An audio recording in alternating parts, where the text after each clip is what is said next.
Premiering this week. This whole week I am gonna be doing my reviews for the Texas Chainsaw franchise. Of course, yesterday I did do my review for the original film, so now here's my review for the film sequel, and that is of course the Texas Chainsaw Massacre 2, which premiered all the way back. Where did it premiere again? Yeah, all the way back on August 22nd, 1986.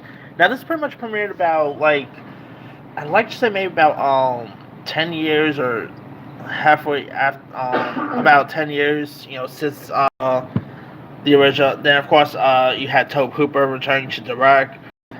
Now I gotta say, Texas Chainsaw Massacre 2, while it's not nowhere near as good or as memorable as the original, I always had a soft spot for the sequel. This time around, this plot pretty much follows this radio host played by horror icon Caroline Williams, who is so good in this. Who is pretty much who pretty much becomes victimized and captured by Leatherface and his cannibalistic family. While this Texas Marshal, played by Dennis Hopper, by the way, pretty much hunts them down and of course you got Bill Moseley was also in this, another one of my favorite horror icons. I mean this now.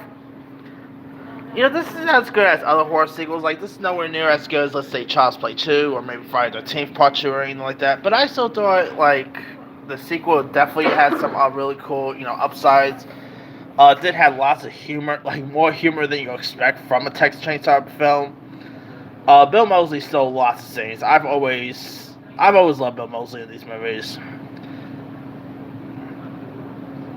And during its, theatrical release, the film pretty much, the film made some decent amount. It made only $8 million when it got released. But it's still a really decent film worth checking out. Dennis Hopper was really cool. I've always keep forgetting Dennis Hopper was in this. I mean, it's always cool seeing the guy from Easy Ride in a slasher horror film like Texas Chainsaw 2. Of course,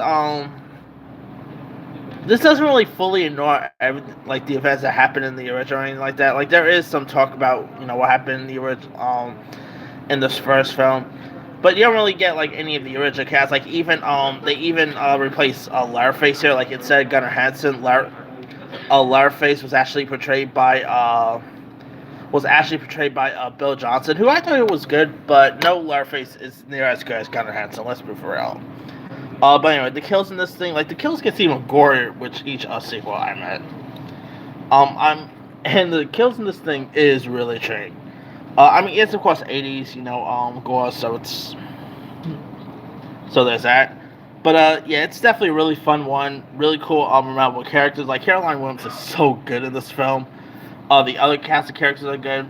I've always had a soft spot for the sequel. Like I said, it's not nowhere near as good as the original Chainsaw, but it's still a really decent sequel worth checking out. And of course, they did a couple of other sequels afterwards, and a couple of remakes, and even prequels and all. So I'll get to some of those, this week.